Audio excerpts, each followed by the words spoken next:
Greetings, everyone. This is Dr. Derek Robinson, lead consultant and educational professional development content creator at My Advantage Career Consulting Services. This talk here deals with two issues. First, our school's dress codes and how those dress codes negatively impact our attempt at achieving student achievement and student engagement. So, we're going to deal with a concept called academic optimism under the idea and understanding of quote unquote dress codes. Now, what I have today was a conversation that I was involved in concerning the publication of a dress code for a particular school. And I've taken that liberty to blurt out the school name because of out of respect of that school and school district. Uh, this dress code, although I must admit, is probably one of the more milder dress codes that I've seen. So it's not as bad as we've seen other dress codes throughout time. But there is a fundamental thing we have to understand when we start thinking about dress codes, and that's who are we targeting and for what purpose? I'm of the belief that doing a dress code and going out the process of enforcing and or punishing students for a dress code is the antithesis of academic engagement. There is plenty of research that suggests that student authenticity, students' feeling of belongingness, impacts their ability to understand and be engaged in the school environment. And that's not the same as saying that a person's school dress code goes against achievement. In fact, they're very loosely associated with student achievement. There's other research that will suggest, and I can furnish that research for you upon request, that school dress codes often come in a package of school reform changes, and often meant to actually to curb student behavior or perceive student behavior. Now, here's the problem with that. Let's take a typical high school. Now, one thing I can guarantee you is that in a high school, and every 5 years, we've recycled all of the students there. It's reasonable to believe that in 4 years, everyone has graduated. So in year 5, we're dealing with students who perhaps weren't there 5 years ago. That's reasonable. So we're now creating school dress codes, and at our best, based upon trend data. And that trend data generally comes from achievement and behavior. Now, in order to have trend data, you need to at least be looking at more than 3 years of data, because 2 data points or 2 years of data gives you a segment and not a trend. So if we think about it in math, a segment is the distance between one point and another. That doesn't give you trend data. So you're going to need to look at least 3 years of data. So now, those 4 years of students in school, in order to look at 3 years worth of data, means we got to back that up 3 more years. So by that 5th year, when we've observed the trend data, most of those students are gone. And now the new dress code comes in to address behavior that's at least 3 years old in trend data. So by the extra year, those students are totally recycled out, but the people who have to pay for that is the students who are now in school who are never part of that trend data that we're using to make that decision. Something to think about. But that's when we get to these dress codes. Oftentimes, the thing that I disagree with dress codes on is that they describe a particular type of person. And only you know that. So whoever prescribes these dress codes are thinking about a particular image of a person, and they're basing their dress code on that. So you may see no shirts with certain signs, no colors shirts, no shirts that resemble gang culture or gang colors. Well, in that situation, you're talking about the Bloods and the Crips. But there are a lot of gangs that do not ascribe to a particular color. And there are a lot of interweb problems with certain gangs. So you may have a gang that wears blue fighting another gang that wears blue. So we can't outlaw the color blue arbitrarily. So that's not what we're doing. And above all else, when we think about a dress code, someone has to enforce it. And we're asking teachers that on top of covering your curriculum and teaching and achievement and everything else, to now become arbitrary enforcers of a dress code. And in respect, that's just not fair to teachers. Some teachers will be more nitpicky than others. Some will be more mindful of and more attentive to the dress code than others. And it's not fair that they have to now take energy that they could devote towards academic emphasis and now put that to be the dress code police. And according to the law of physics, two things cannot occupy the same space at the same time. So you cannot be the dress code enforcer and also the content deliverer at the same time. So if our emphasis is on student achievement, we need to address the issues and barriers that are impacting student achievement. And I respectfully submit that the choice of clothes is way down on what's really impacting dress codes or school achievement. And if you think about it, I would encourage you to actually visit different schools and see who enforces and who does not enforce dress code. This particular dress code that you see here was one particular school throughout the entire school district that enacted its own dress code. It also happens to be the only school in this school district that's 60% minority. And then the rest of the demographics throughout the school district dwindle down significantly. And they do not enforce the same dress code. So this dress code here calls for banning on leggings and shorts, calls for a banning on khaki pants, or requires that you only wear black, blue, or khaki pants with no holes and no decals or things like that, no branding. It also then tells you the type of shirt you can wear and then offers you the opportunity to buy the shirt. And it only gives you 3 free shirts. Now that's actually pretty good. But the focus, once again, an incredible amount of energy has been placed upon this particular dress code and not necessarily on student achievement. And that is the problem. So what we're essentially talking about now is this concept, what we call academic optimism. Academic optimism covers 3 topics. And if you think about this, they're all each at the core of student achievement. The first being academic emphasis. And it's simply what we mean by that is the extent to which achievement is the central purpose of school.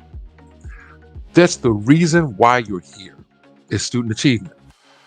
So when we start thinking about academic emphasis, are you here and does everything you do center around the idea of student academic achievement? Do you believe it's possible? The next part of academic optimism is collective efficacy. And by that, what we mean is collective teacher efficacy. And that's just the extent to which teachers feel that collectively they can do their job in their present environment. Many teachers believe they can do an excellent job if the environment were right. What you want as a school leader is for them to feel that they can do their job in the present environment that they're in. We wouldn't have as many transfers if everyone had collective teacher efficacy and really felt like they can be effective exactly where they are. So it's not that they feel that it's them and their ability to teach, it's their ability to teach here. So collective teacher efficacy is a definite focus on student achievement. The last one, which I think is at the core of all of this, is faculty trust in parents and students. And it's simply the extent to which faculty are willing to believe in the goodness, the competence, and the reliability of students and parents. Do you believe that the people you serve, who sit in your classrooms, who come on weekends and nights, do you believe they're good people? And do you believe that they are worthy of your time and attention? That is what we call academic emphasis and faculty trust in parents and students. It's your belief that they are deserving of the services that you give. Now, if you do not believe that students and faculty and parents are worthy of your time and that they're not good people, then I can also tell you something that you're not doing as well.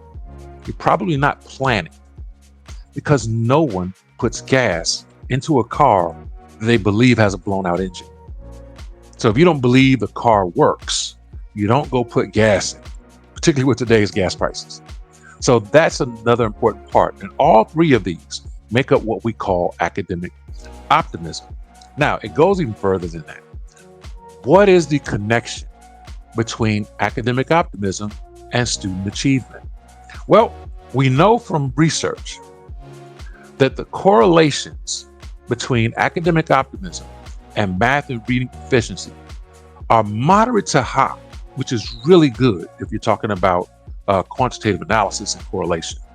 So we know that academic emphasis has a 0.67 and 0.58 correlation to math and reading proficiency, respectively.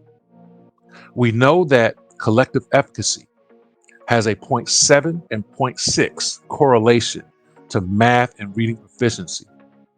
We know that faculty trust in parents and students has a 0.68 and a 0.55 correlation to math and reading proficiency, respectively. And we know that overall academic emphasis or academic optimism has a 0.7 and 0.59 correlation to math and reading proficiency, respectively. So we know that it works. What we do not know and what strategies we need are the time to figure out how all of our actions align with those three principles. Align with academic emphasis, align with collective efficacy, align with faculty trust in parents and students. That is what we need to know. Now, let's take this further. How about collective teacher efficacy and, let's say, for example, high socioeconomic status? We know that there's a correlation of 0.75 of collective teacher efficacy and high SES schools. Simply put, when teachers believe that students come from high income backgrounds, they believe also that they can do their job. No one's complaining that they want to transfer because this school has too much wealth and students can't learn because they're too wealthy. So we know that collective teacher efficacy and perceptions of wealth go hand in hand with achievement. We also know that math achievement and collective teacher efficacy has a correlation of 0.75, and language arts has a correlation of 0.77 with collective teacher efficacy. Simply, high achieving schools, teachers there believe they can do their jobs. And it's belief that's important. We know that SAT critical reading is highly correlated, along with SAT math scores, highly correlated with collective teacher efficacy. So we can do our jobs when we believe we're doing them for achieving students. The next part of this, let's look at school climate and these factors. We know that school climate is highly correlated to student-with-student relations. So when students have a general culture of high regard for each other, we know that there is a high correlation to school climate. That's simply put, when students are enjoying themselves and each other and they feel that they're in an environment of people that they like and they have high relations with, that they perceive a higher and better climate. We know that when there's a respect for diversity, there is a 0.8 correlation between that and school climate. So when there is respect for diversity, when we see people of multiple diverse backgrounds achieving, and we believe that they can achieve, that's also highly correlated with school climate. We also know teacher-home communications. And remember, academic optimism talks about this faculty trust in both parents and students. So when teacher-home communications is high, we find school climate to be high, to the tune of a correlation of 0.84. And we also know that when teacher-student relationships are high, the school climate is high. This should not be shocking to anyone. But what it speaks to that we constantly miss is the belief in these things. Because it's hard to build a relationship with anyone if you do not believe in their goodness. So when we talk about these concepts, ultimately what we're talking about is belief in these factors in people. And that's where we get this concept of academic optimism from. Here are but a couple of sources in which you can find the actual research And you can always contact me and I can send you the research that you can read for yourself and then apply in the way that you need to move forward with this. But that is the sources. This is just a simple conversation about academic optimism ultimately. But I want you to think about how certain policies that we put in place either align or become the antithesis of what we want in our schools. What we want is student achievement. We don't want to have everyone looking like robots. And we don't want to chase an unending goal only to not receive the student achievement that we're looking for. So with that said, I'm Derek Robinson, and this is Educator Shop Talk. And it's under the whole idea of My Advantage Career and Consulting Services and My Advantage Professional Development Services. Thank you. I'll talk to you later.